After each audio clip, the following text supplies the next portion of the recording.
आज हम लोग पढ़ने वाले हैं पंचवटी, जो कि मैथिली शरण गुप्त द्वारा लिखित काव्य है। पंचवटी से लिया गया है। पंचवटी का अर्थ होता है पंच संख्यावाची शब्द है, यानी पांच वटी यानी पांच वृक्षों का समूह। वट वृक्ष है, पांच वृक्षों का समूह। आइए देखते हैं। चारु चंद्र की चंचल किरणें खेल रही हैं जल थल में, स्वच्छ चांदनी बिछी हुई है अवनी और अंबर तल में, पुलक प्रकट करती है धरती हरित तृणों के नोकों से, मानो झूम रहे हैं तरु मंद पवन के झोंकों से। चारु का अर्थ होता है सुंदर, चंद्र यानी चंद्रमा की चंचल किरणें खेल रही हैं जल में और पृथ्वी थल में। चंद्रमा की सुंदर किरणें खेल रही हैं जल थल में, पृथ्वी पर और पृथ्वी के जल में। स्वच्छ चांदनी बिछी हुई है अवनी और अंबरतल में। स्वच्छ यानी सफेद सुंदर एक चांदनी बिछी हुई है। अवनी धरती है, अंबर आकाश है। सफेद सुंदर चांदनी बिछी हुई है धरती और आकाश के तल में। पुलक प्रकट करती है धरती, पुलक का अर्थ होता है प्रसन्नता प्रकट करती है धरती अपने हरे हरे तृण यानी छोटे छोटे तिनकों के नोकों से, मानो झूम रहे हैं तरु भी मंद पवन के झोंकों से। मान लीजिए तरु यानी वृक्ष झूम रहे हैं मंद पवन, मंद मतलब धीरे धीरे हवा का झोंका चल रहा है और वृक्ष आपस में झूल रहे हैं, अपनी प्रसन्नता प्रकट कर रहे हैं। तो मानो शब्द जहाँ आता है वहाँ मनु मानव जनु जानव मनहु जनहु शब्द जहाँ आया वहाँ उत्प्रेक्षा अलंकार होता है, और इसमें उत्प्रेक्षा और अनुप्रास दोनों अलंकार हैं। श्रृंगार रस है, माधुर्य गुण है, सरल सरस भाषा शैली है। दूसरा काव्य देखिए। पंचवटी की छाया में है सुंदर पर्ण कुटीर बना, उसके सम्मुख स्वच्छ शिला पर धीर वीर निर्भीक मना, जाग रहा यह कौन धनुर्धर जबकि भुवन भर सोता है, भोगी कुसुमा युद्ध योगी सा बना दृष्टिगत होता है। पांच वृक्षों की छाया में, पंचवटी की छाया है यानी पांच वृक्षों का समूह है, उसकी छाया में सुंदर पत्तों की कुटिया बनी हुई है। पर्ण यानी पत्ता, कुटीर कुटिया बना है।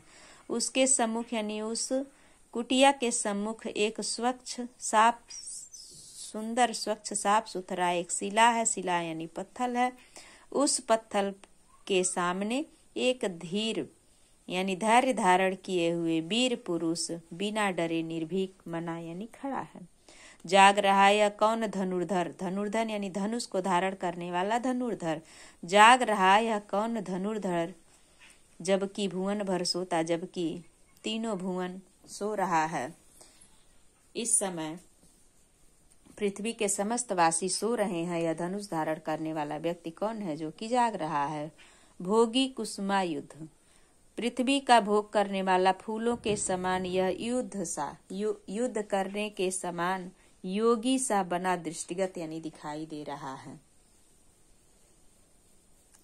प्रस्तुत पंक्ति हमें रूपक अलंकार है और माधुर्य गुण है, सरल सरस भाषा है, प्रसाद गुण है।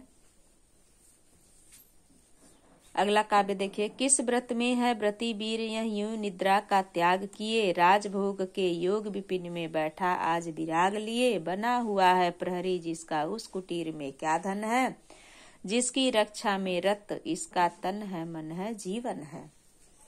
कह रहे कौन सा व्रत यानी कौन सा प्रण लिए हुए है, धारण किए हुए है यह व्रती वीर। व्रत को धारण करने वाले को व्रती कहा जाता है, यानी कौन सा प्रण धारण किया है यह वीर जो यूं यानी इस प्रकार से अपनी निद्रा को त्यागे हुए है, छोड़े हुए है। राजभोग के योग विपिन में, विपिन यानी जंगल में, और एक विपिन का अर्थ होता है राजा बनने के योग्य हो। राज भोगने के योग्य है यह जो बैठा है आज विराग लिए, बैराग धारण किए हुए, सब कुछ त्याग करके बैठा है। बना हुआ है प्रहरी जिसका उस कुटीर में क्या धन है, कुटीर यानी कुटिया। इस कुटिया में ऐसा क्या धन है कि जिसका वह पहरा कर रहा है, पहरा दे रहा है, पहरेदारी कर रहा है। जिसकी रक्षा में रत इसका तन है मन है और जीवन है। इस कुटिया की रक्षा में लगा हुआ इसका तन है, शरीर है, मन है और अपना जीवन समर्पित किए हुए है यह। इसमें भी अनुप्रास अलंकार है, सरल सरस खड़ी बोली भाषा शैली है।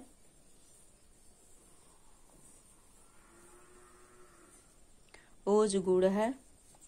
आगे देखिए, मृत्यु लोक मालिन्य मेटने स्वामी संजो आई है, तीनों लोक की लक्ष्मी ने कुटी आज अपनाई है, वीर वंश की लाज यही है, फिर क्यों वीर ना हो प्रहरी, विजन देश है निशा शेष है, निशाचरी माया ठहरी। प्रस्तुत पंक्तियों में मैथिली शरण गुप्त जी कहते हैं कि मृत्यु लोक को यानी पृथ्वी लोक को, मृत्युलोक पृथ्वी लोक को कहा जाता है, पृथ्वी की गंदगी को मिटाने के लिए स्वामी के संग जो आई है, प्रस्तुत पंक्तियों में वर्णन किया गया है।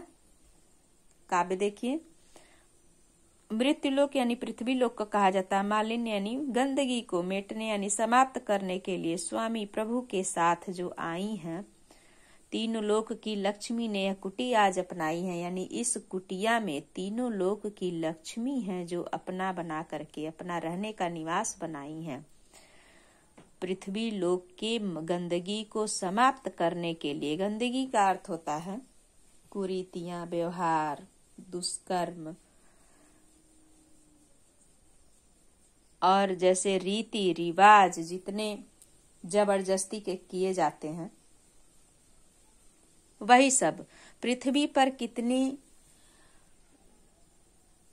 प्रभु श्री राम के साथ माता लक्ष्मी सीता के रूप में आई थी, तो पृथ्वी पर मनुष्य को कैसे रहना चाहिए, यह एक संदेश देने के लिए, मनुष्य में कितनी भेदभाव की बातें हैं, वही सब बातों को समझाने के लिए इस पृथ्वी पर स्वामी के संग आई थी। कौन? माता सीता। तो कहते हैं कि पृथ्वी लोक की मालिन्य यानी गंदगी को समाप्त करने के लिए, मिटाने के लिए, पृथ्वी लोक के मलिनता को समाप्त करने के लिए स्वामी के संग जो आई है वह तीन लोक की लक्ष्मी है जो आज यह कुटिया अपनाई है। वीर वंश की लाज यही है, फिर क्यों वीर ना हो प्रहरी। वीर वंशों की तो लाज ही यही है, अपने प्रजा की, राज्य की और अपने घर के मान मर्यादा की रक्षा करना। तो फिर वीर क्यों ना प्रहरी हो यानी पहरा देने वाला हो। विजन देश है, वीराना देश है, निशा शेष है। निशा का अर्थ होता है रात्रि, शेष अभी बाकी है। जो निशाचरी रूपी माया है वह अभी रात्रि में ठहरी हुई है। अगली पंक्ति देखिए, क्या ही स्वच्छ चांदनी है यह, क्या ही निस्तब्ध निशा, यह स्वच्छंद सुमंद गंध, वह निरानंद है कौन दिशा। बंद नहीं अब भी चलते नियति नटके कार्यकलाप, पर कितने एकांत भाव से, कितने शांत और चुपचाप। देखिए, क्या ही स्वच्छ चांदनी है यह, क्या यह स्वच्छ चांदनी है।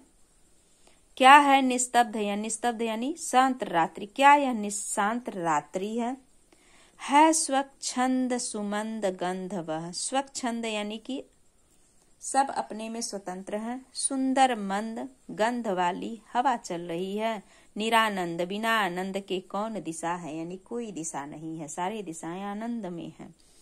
बंद नहीं अब भी चलते हैं नियति नट के कार्यकलाप, बंद नहीं है लगातार नित्य समय से चल रहे हैं समय के कार्य और कलाप, पर कितने शांत एकांत भाव से, चुपचाप पर कितने शांत हैं और एकांत भाव से हैं, और एकदम बिल्कुल शांत रात्रि है और चुपचाप हैं।